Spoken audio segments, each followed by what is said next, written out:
Hello again, and welcome to the second podcast where I talk to another photographer. This time it's Annie Gordon. Annie is based in Sydney and specialises in taking photographs of the ocean. So without more ado, I'm going to hand over to myself and Annie and let her explain a lot more about what she does, her inspirations, and tell some of her story. Okay, well, I'm here with Annie Gordon, and Annie is in Sydney, so it's late at night for me. Early in the morning for Annie, but it Yes, all works. And Annie absolutely. specializes in, I'm going to call it surf photography, because a lot of it is photographing waves, but also people surfing as well. And what I'm going to do is basically just hand over to Annie, and we'll start there. And perhaps, Annie, you can tell us um, a bit more coherently what you do. And a bit longer, and also what's got you interested in doing that style of photography, and what inspires you. So I think that's a good place to Sure. start. So let me hand over to you.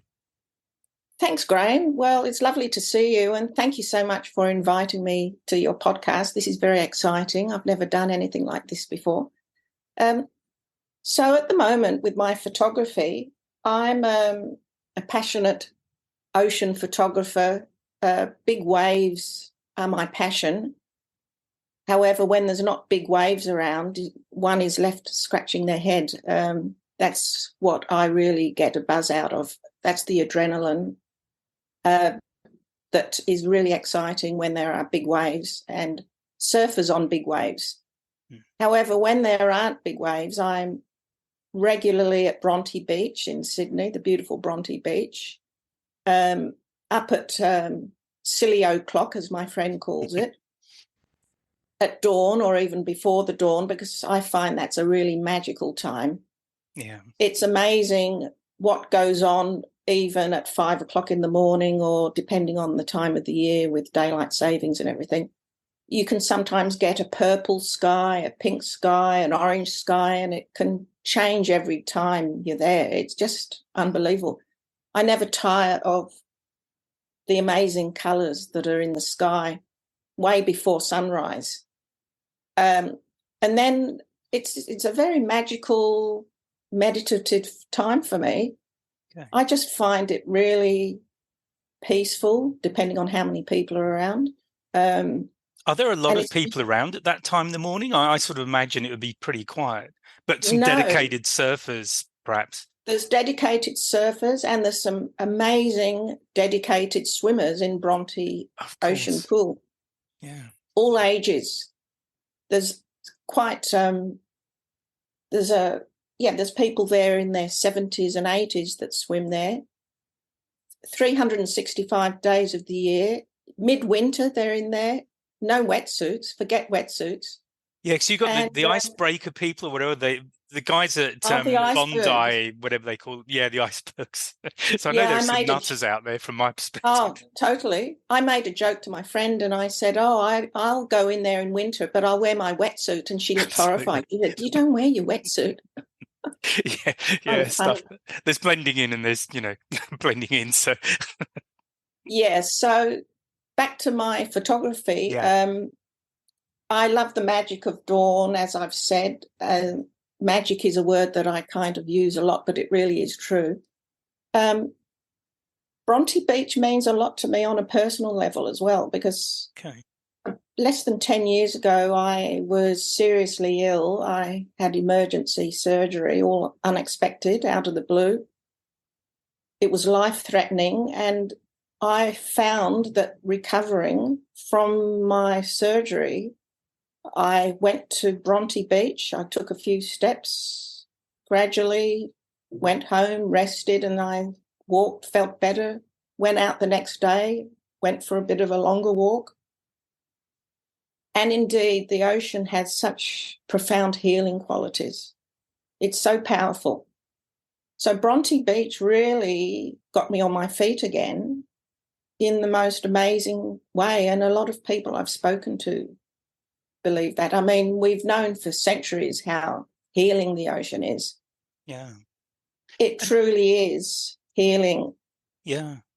Were you doing the photography at that point, or did the photography come afterwards? Yes, I was doing the photography at that point. And so what's happened really in the last 10 years, I've taken my ocean photography a lot more seriously.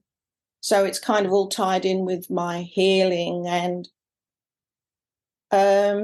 also, I'll tell you another story that's all connected. As you know, Waverley Cemetery sits beautifully above Absolutely, the on the ocean there. headland, yeah. The historic Waverley Cemetery that is so vast and an amazing place. Sadly, I've got too many family members in there, but I feel that they are watching over me in quite a beautiful way. I feel that their soul is with me when I'm down the hill in the ocean, near the ocean with them. Yeah. So on quite a personal level, this is all tied in to my love of the ocean, basically.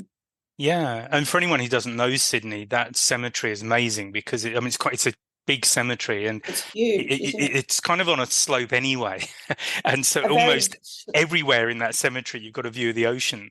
Absolutely, and it's a very steep slope right down. So if you can photograph from any area in the cemetery, you've got the vast ocean in front of you. It's just unbelievable. It's amazing. Yeah, it's sort of very much a sort of cycle of life almost, with the the energy and the ocean, and we came from the ocean, all that kind of thing. And that's amazing. Yes, it's quite beautiful. So in the last 10 years, I've taken my ocean photography a lot more seriously. Okay. And it means a lot more to me on a deep spiritual level as well. So what inspires you with the photography when you go out in the morning?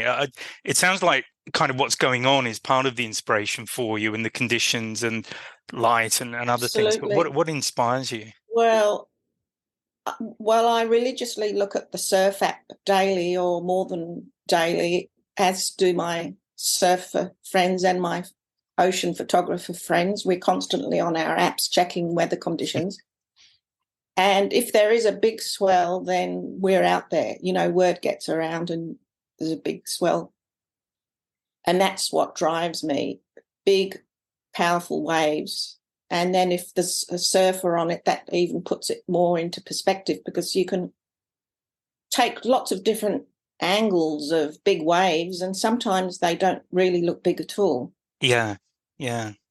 Depending, I find that quite an interesting subject, on getting the perspective and why sometimes you can photograph a really gigantic wave, and then when you look at it on your laptop, you think it doesn't really look big.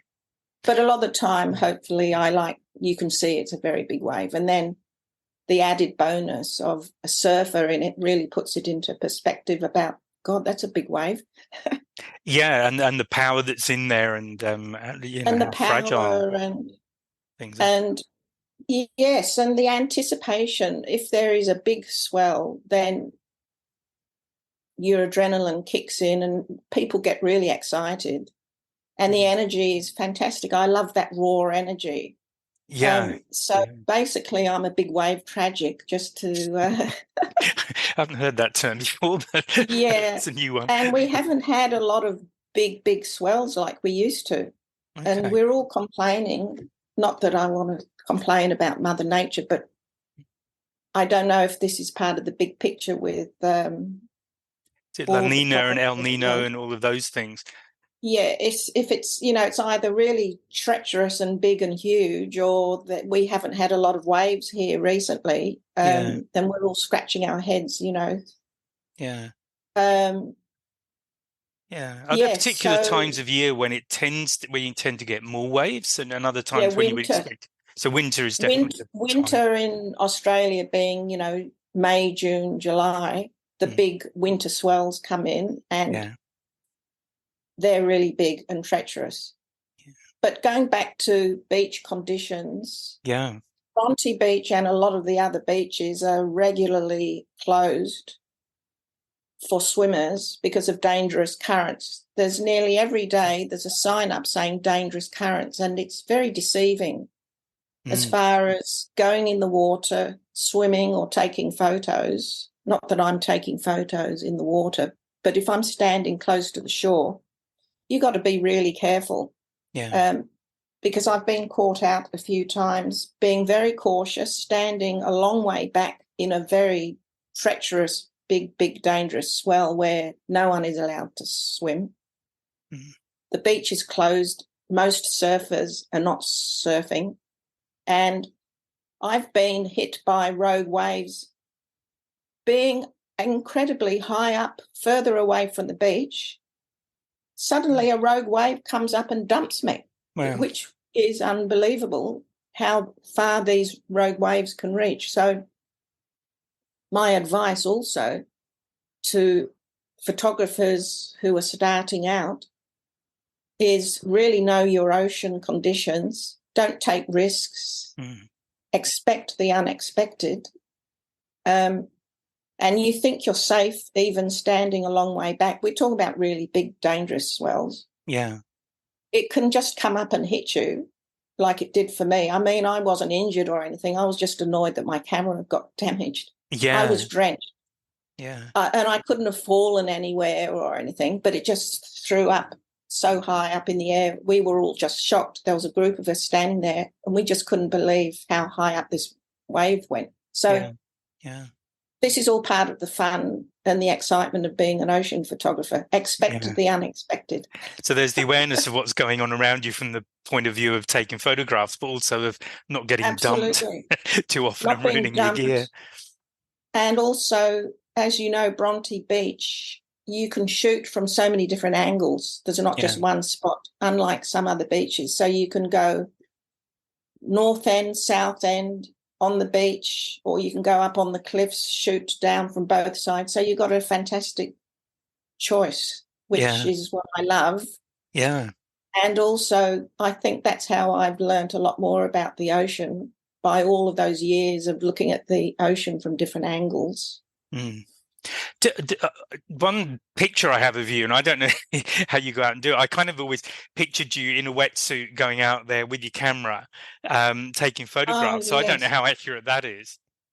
Do you normally wear a wetsuit when you go out? I did wear a wetsuit and a little bit a while ago, but I haven't worn it for a while. But having said that, my future goal, I know we're jumping all over the place here, is to get a waterproof camera housing and go in the water, but being mindful of the currents and stuff. So Bronte Beach may not be the best beach to start out on, maybe in a sheltered swimming pool. Or Bronte baths, Bronte pool, where you can hold on to the edge and just shoot across when it's not too rough, just to practice. Yeah, and the camera that you're using, I know we're not going to get into technical stuff, but I just for anybody listening, what camera are you currently using? So it's not a waterproof camera, it's a Sony RX10 Mark V, and the lens is very powerful. It's a 24-600 fixed lens, so it can shoot with a lot of clarity quite a long distance. Yeah, and you've got that wide angle option as well. So if you want to do something, which gives you a huge number of creative options when you're standing there and you're looking at what's going on. That's absolutely amazing. Yes, it's really good. And the I think Sony cameras are really understated, if you ask me. The clarity is brilliant on this camera. It picks up all sorts of things, as you've probably seen in my Instagram photos. Yeah, and I'll quickly say that because your Instagram, it is Annie Gordon, isn't it? It's Waves by Annie. Okay, I've got it up, but it's just got your name up. And what I'll do in the description, I'll write it down. I'll put a link in, so anybody listening, thank you. If you jump on to the link or the description of the episode, I'll put the link in there. Yes, it's all lowercase. Waves by Annie, no dots or hyphens or anything. That does sound familiar, actually, but I'm terrible at remembering these things. Yeah, that's cool. That's okay. Great. Yeah, no worries. No, that's good. Okay, well, we've got that. So, yeah, if you want to see Annie's work, and then there's some amazing photographs in there. Just look up Waves by Annie, all lowercase, no gaps or funny business, and I'll put the link there. So, thank you. I know we kind of steered around a bit. What would you? Is there anything you want to particularly get into? I mean, obviously we've spoken about what you're doing. Where would you like to go next? What in terms of how do you get started, or what would you say to somebody who was interested in this kind of work? Sure. I'll let you. Sure. Guide it. Well, my advice to photographers that are passionate about photographing waves and the ocean, I've got a few points here. Yeah. You need a lot of patience. You need a lot of perseverance, a lot of knowledge, which comes after a while. You learn a lot when you're on the job, and every day the ocean is different. But I'm still learning about the ocean. It's an endless learning, beautiful learning tool. Be very mindful of tides and waves. Don't turn your back on the ocean. Don't take risks. Yeah. A lot of people take risks. And on that subject, I'll just say I've seen photographers down at Bronte Beach early in the morning who are out of town, you can tell, and they go and stand on rocks that stick out when there's a big swell, and you think, what the hell are these people doing? They're asking for trouble. And they think, oh, I'm going to go onto that rock because I'll get a much better photo. And the next minute, they're in the ocean, or they get dumped and their gear is, it's really tempting to do this, but you've got to be so cautious. And I've had to be extra cautious over the years because I know I can say expect the unexpected when you're doing wave photography, and that's what I kind of love about it. It's unknown sometimes. If you are going to a beach you don't know, do you kind of just stand and watch what's going on with, what happens with the waves and certain positions that look like they'd be pretty good, but what happens when a big wave comes in? Do you just kind of observe for a little while before you start going out and taking photographs? It depends on the time of the day and what the weather is like, but I'll assess the situation and then I'll look at it, I'll look at a new place. Where is the best spot to shoot? So if, for example, I'm going to be shooting some really big waves, which is at Cape Solander, one of my favourite spots, which is an hour out of Sydney, which is in the Botany Bay National Park. That's renowned for its monster deadly slabs, as they call it. Yeah. And only the gutsy surfers will go there because there's a shallow reef at this particular point in the national park, a very dangerous, sharp, shallow reef. But when the conditions are right, which isn't often, unfortunately, when the winds are in the right direction and everything lines up, a very deadly set of big waves come and they all explode onto the low-lying cliff, which is where we're standing, a ledge. It's not a big ledge. Yeah.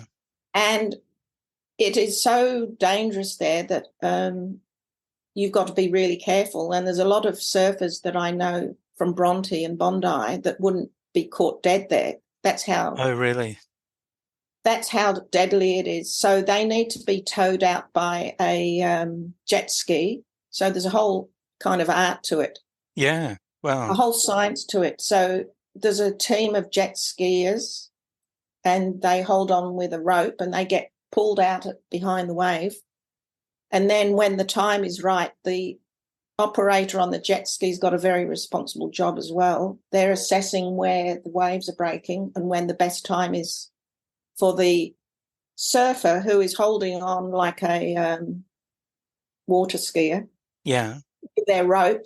And then they let go and they get catapulted onto this massive wave, which then explodes onto this ledge. So every wave or slab ends up exploding with the most ginormous, deadly explosion. Yeah. Wow. Because of the situation of where the rocks are. It's got nowhere to go and there's a lot of power.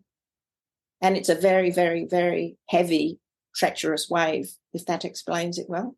Yeah. No, I can picture it. It sounds but I can understand why some people wouldn't even go there. But having gone there, the opportunity for amazing photographs that's got to be the draw. It's unbelievable, and we all go a little bit gaga when we know that there's a big swell because word gets around sometimes that it's happening because the conditions can suddenly change at the last minute and the winds can pick up and then you've got the conditions. Whereas if the wind drops, then it's nothing there, you see. So it's very moody. She's a moody spot, is And a mystery spot is Cape Solander, or as the surfers called it, ours, or it's also known as Cape Fear for very good reason. Okay, yeah. So one thought that occurred to me while you were speaking, do you have a particular photograph that when you look at it, it sort of has a special meaning to you, sort of a bit above some of the others that you've taken?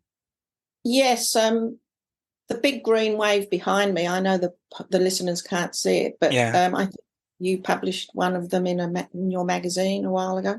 That's right, yeah. This particular set of slabs, they call it, yeah. They were about 15, 20-foot waves, which is, what's that in metres? 15, 20 foot, that's what, 5 meters, 5 to 6, 7 meters, something like that. Yeah, I'm not good with meters. I should be. I should be better because I grew up with. Well, I'm trying to convert, but it was 3 feet to a meter, very, very crudely. I'm sure somebody listening is just absolutely horrified now, but never mind. Yeah, I know. So there was a set. This was a couple of years ago, and it was unbelievable. These waves were wild, treacherous, beautiful, and that all depended on which angle you shot them, because if you're standing face on, you kind of just get this big you see the wave coming in, and then a big explosion. But if you kind of stand back on the side and you've got a big enough lens, it's kind of very bizarre, because you can be shooting with your camera and you realise, if you're not used to shooting monster waves, you're not going to have enough room in your viewfinder. It's kind of a bizarre feeling. If you don't shoot big waves a lot, but that's all part of the excitement. Yeah, that's the challenge. It's kind of getting that when it's something very large, it's getting that feeling of size, and it's very, very difficult to do, I find. I found it in Africa with some of the planes, and you just stand there and you're looking, and it's just huge. And I've stood there thinking, well, I have no idea how I'm going to try and capture this feeling that I've got right now looking at this, because every time I hold the camera up, I'm looking at a tiny part of it. And it's just, very, very hard to get that feeling of size and power across.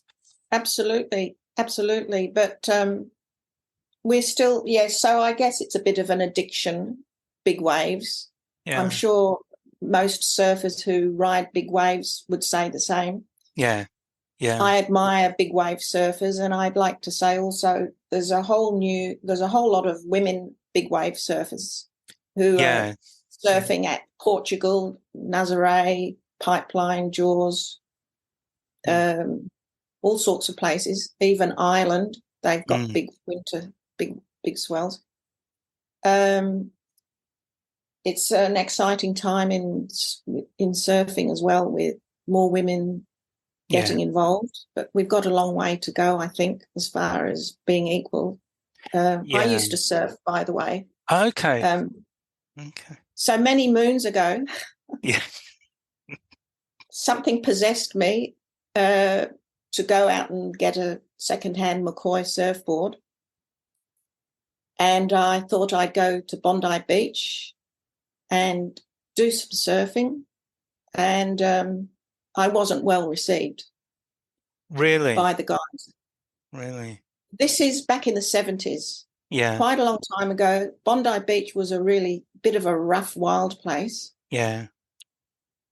There was a cross-section of people. They were hippie surfers, nice surfers, rough surfers, all sorts of people. Yeah. But I distinctly remember someone pushing my board out to sea and calling me Gidget, and thinking that was hilarious. Yeah. However, my passion was there back then, and it's sort of moved a little bit. I thought it was a bit safer to read my Tracks magazine at home. It was a safer option. And we were talking about this. Being a surfing magazine. Yeah, we were talking about this before the recording, and essentially, I mean, we both have the same view that it's great that women's sport is certainly more widely seen. There are more people participating now. It's acceptable, I suppose. But as you say, there's still a long way to go. but at least it is moving in the right direction. And It is moving in the right direction. However, we have a long way to go. Yeah. And I know what goes on in the ocean. I see it. I have friends all over different beaches who are female surfers, as well as male surfers that I speak to about all sorts of stuff that still goes on in the ocean. It has improved a lot, for sure. Okay. And maybe some areas are different. But, discrimination still happens, and it really upsets me. Yeah. To tell you the truth. Yeah. No, in 2023, it's like, what the hell? Why is this still happening? Yeah, exactly. We're in the third decade of the 21st century, and we've still got these ridiculous prejudices going on. And unfortunately, obviously, it's not just sport. And again, I'm not going to get into a big one about how women are treated, but I find it's appalling in many countries and some that you wouldn't normally expect. But I think, as individuals, it's easy to get angry about it. I think that the thing to do is do what we can as individuals personally to make a difference. And it might feel like a very small or insignificant thing, whether it's just cheering somebody on or, I don't know, it depends on the situation, but just encourage people, provide support. But if each of us takes a small step, then as a community, we end up taking a huge step. And I think being here in Europe now, having seen what's happened with ladies soccer and ladies rugby, it's a big thing on TV. People are really getting behind it. And maybe those sort of events help with other sports and activities too. And life for women gets much more equal. Yes. And I find it ridiculous that, your gender has such a big impact on what you can do. But as I said, sadly, it still does. It does. But we're moving forward, and people are becoming more educated and their attitudes are changing, hopefully. And there are a lot more women surfers out there. But anyway, we can kind of move on to... it's always difficult to cover subjects like that, but I'm sure many people listening feel just as passionate and angry about it as well. And it's like my motto is "Go Girl." All those girls, you get out there and do your stuff wherever you are, and I commend you. And we shouldn't be having this conversation. It should be, women should just be equal to men without having to say "Go Girl." You know what I mean? Absolutely. Don't say "Go Boy." No, and I think as well, just from a male perspective, sometimes if you're not particularly exposed to the discrimination, you just don't even realize it's there, or at least to the extent that it's there. And so I think having these conversations are very healthy from that perspective as well. Yeah, I just say to any women, photographers and surfers, you got to just do your own thing and go out there and stuff everybody. Absolutely. To put it very blatantly. No, it's a very Australian expression. Yes. I don't normally say that, but I thought I would for the podcast. No, it's appropriate. It's okay. So, did you want to talk about how you got started with photography? I'm just curious because you said you before your illness and all of that, and then you're kind of reconnecting with nature and recovering, and particularly with the ocean, but you're doing photography before that, but the ocean photography wasn't such a big thing. What other sort of photography were you doing? Well, the ocean has always been there, and I've taken photos way before 10 years ago of the ocean. But, I used to do family portraits, architecture photography. I mean, architectural photography is fantastic in a way because the building doesn't move. No. It's great. It's much more relaxing. The wind doesn't just kind of blow it along like the waves.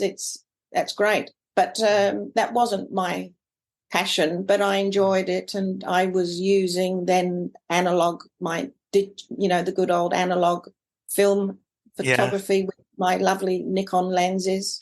Yeah. My fisheye lenses. So I used to do, family portraits, travel photography, architectural, all sorts of stuff like that. That was back in the 90s. And then I got invited to participate in a lot of group photo exhibitions. So I've participated in quite a few exhibitions over the years. My last one being, when was it? 2016, the Prince of Wales Hospital, which is where my life was saved. Right. They invited me to exhibit my photographs in the children's oncology ward, which I was very happy to be doing that and very grateful to give something back. And it was like we hung my gentle waves and my big waves so that the patients can possibly walk if they were able to see some of my photos and maybe help with their recovery in a little way. Who knows? But that was my last exhibition.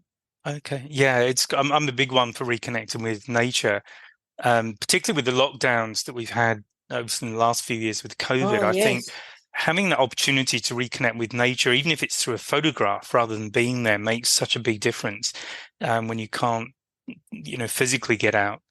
So that's one of my passions with my photography is to get. Yes, that's brilliant. Yeah, my tag was to get nature into people's home without ruining the carpet. You could do that with your ocean photography without flooding the floor. Yeah. Well, speaking about lockdown, I was fortunate enough to live we had a 5-kilometre radius rule. Yeah. I'll keep my comments to myself. Anyway, fortunately, I lived within the 5 kilometres, and that was a lifesaver, basically, that I could go out, make sure I was socially distancing, and continue shooting. And I mean, that was brilliant. I am very grateful that I could continue being with nature during the lockdowns. Yeah. Very, very grateful. Absolutely. Now, I mean, we've spoken about a few things, which has been great, and I feel I've got to know you a lot better than I knew you before we started this. But is there anything else you wanted to talk about or you'd like to share with people, just either about your work or anything? The floor is yours. Sure. If for some extra advice for photographers, because on Instagram I get a lot of people asking me questions about all sorts of things, which I really appreciate. I think you need a fair bit of discipline if you want to take it seriously. And if you do want to get up at the crack of dawn, you need to push yourself, and it takes quite a while. I mean, yeah, you can go and take a nice photo, sure, once in a while or regularly. But to really understand the ocean, you need to spend a lot of time there. Yeah. So you do, as I said before, you need a lot of perseverance, a lot of patience. Yeah. And mindful of where you're standing on the beach, because I know some people like to hog the view, and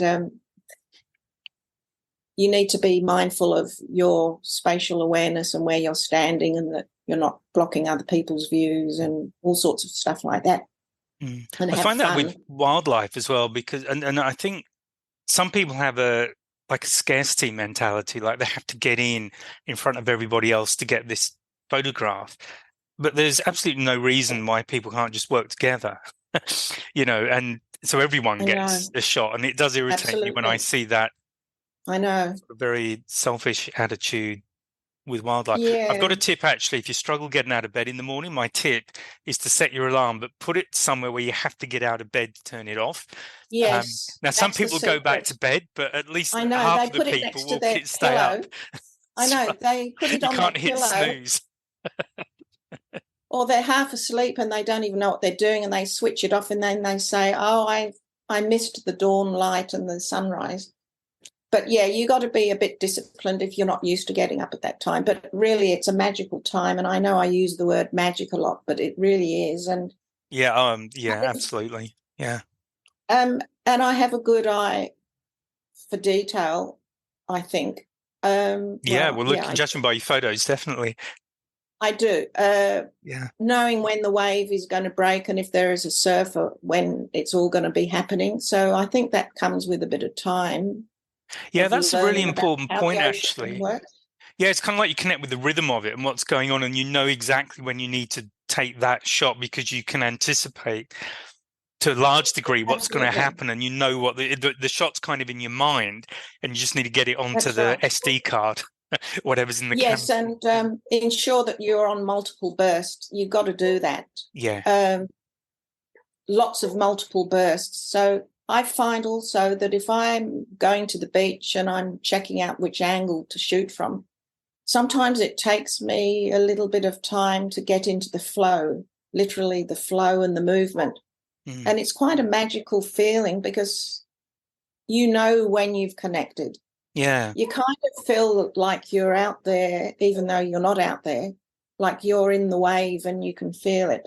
And you kind of then intuitively, you know when is the right time to start shooting at that angle.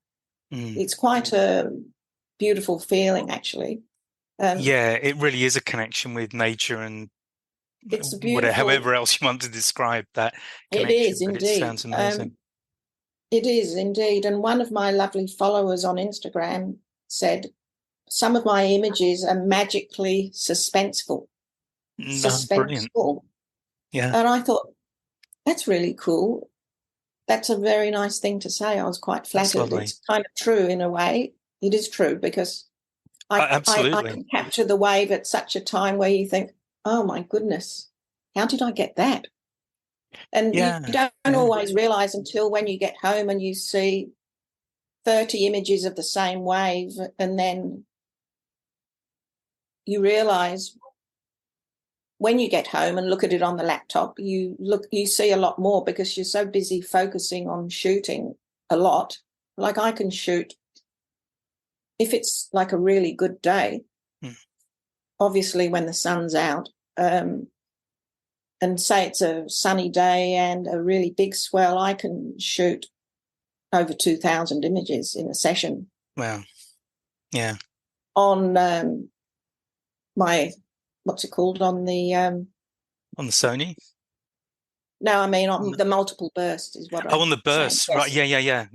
Yeah, which adds up very quickly. So be prepared to have a good big camera card, and only when you get home you sometimes discover stuff that you didn't see when you're concentrating on shooting. Do you look at photographs again, like several months down the track, and then see things that you didn't see before? Do you find that? That's really exciting because sometimes you come home on a bit of an adrenaline high if the conditions are massive. And you look at the images and you think, oh, gee, that's amazing. That's amazing. That's a shit photo. Oh, that's really good. You got a lot of them are rubbish. And then I edit them. And then you save them. And then you go back and look at the images a few weeks later or a few months later, and you think, oh, wow, that looks a lot better than I thought it did back then, and then you choose that one and then you edit it and all that sort of stuff. Gentle editing. Yeah, I have those. Gentle editing, yes. I have those moments where I think, how did I miss that when I was looking at them before? But I think you're coming at them with no expectations, whereas I think when you look at photographs after you've taken them, you kind of had a particular shot in mind, and it either meets that, is what you were thinking of, or it's something different. But if it's different, because it's not what you were looking for, you kind of filter it out. Whereas when you don't have those goggles on, if you like, when you're just looking at it as a photograph, then you see it for what it is. So I think there's a big tip is not to delete things. Just store everything and then revisit them later. Yes, that's very good advice. It's true. And have a big hard drive and save them, and don't be too quick to trash them, because I know some people are a bit brutal and they come home and they trash a lot. And I say, oh, isn't it a bit soon to trash them? And they say, no. But maybe they do know. But I like to keep them for a bit and then I trash them after, I'm sure. But yeah. Is there any other sort of final tips for either anybody wants to get into this kind of photography, or just tips in general? Enjoy yourself and be really mindful about the safety. I know I've said it a few times, but if you like to photograph big waves and you're going somewhere, just don't take risks, because a lot of people end up drowning or falling off cliffs. It's quite staggering. I've heard about people who have fallen off the cliff taking that one more step closer for that amazing image. It's not worth it. No, you can be tempted to go a step closer, as I have been, and I'm thinking, thank goodness my mum can't see me now. And then I step back and I think, I'm not doing that again. Yeah. I think that don't take that the awareness risk. is really important. Especially in the moment, if you're excited and say the conditions are powerful and big and you want to do all sorts of things. Don't do it. No, it's surprising how quickly you can suddenly find yourself in a lot of trouble that you hadn't anticipated, and then then the photography is the last thing you're worried about. You want to come away from every session in one piece. So that's very good advice. And not with a wet camera as well that's ruined. Or salt. Yeah, salt in a camera is not a good look. Absolutely not. No, it's not fashionable by any means. No, it isn't. But my future, what I'd like to say is I'd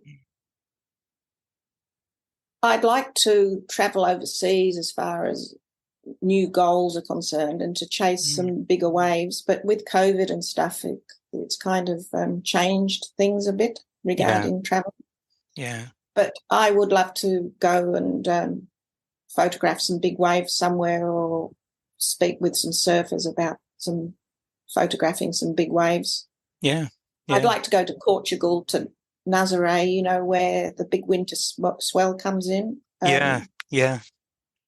I know a couple of photographers that go there specifically to shoot from overseas. It's just wild there. And Tim Bonythe, the Australian cinematographer, he's fantastic. Okay, he goes there. He makes brilliant films from around the world, big wave surfing images. He's brilliant.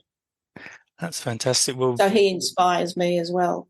So, I mean, I'm not anything like him, and he's a cinematographer, but I'm open to sort of collaborating with other photographers and possible surfers or women surfers for the future. So the options are quite open.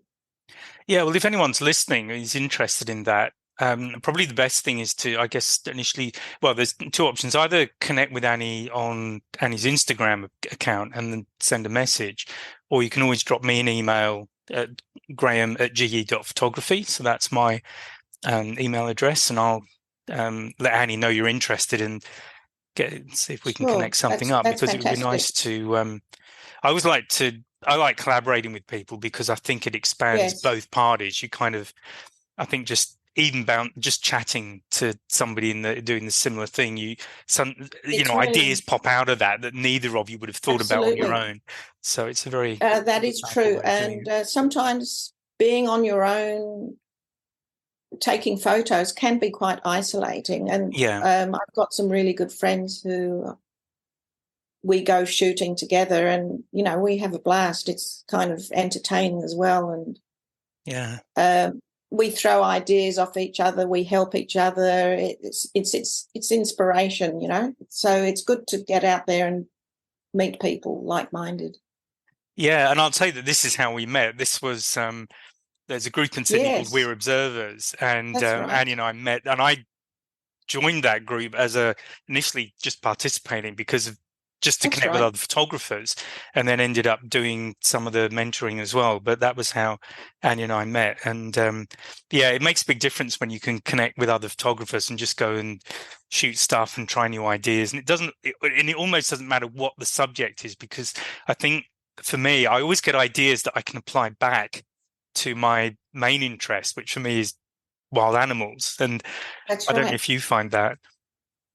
Yes, that's for sure. It's important to communicate with like-minded people and to get inspired, as I said, for sure. And so I guess that's my story.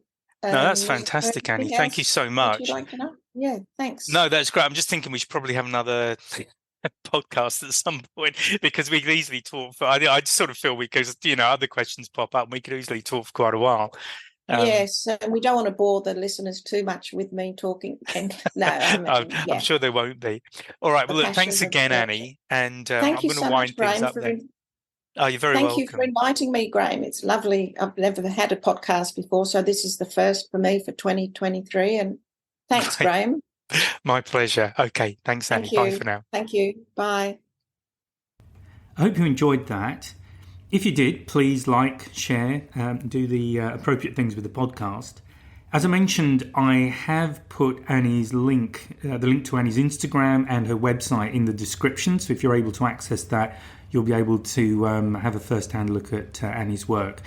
So thanks again for your time, and I'll speak to you again in the next podcast. Bye for now. Oh, and one thing just before you go, please take a look at the 2026 wildlife calendar. That's available now. It's on the website. There's a link below the description of this podcast episode. So please take a look, and I'll speak to you next time. Bye now.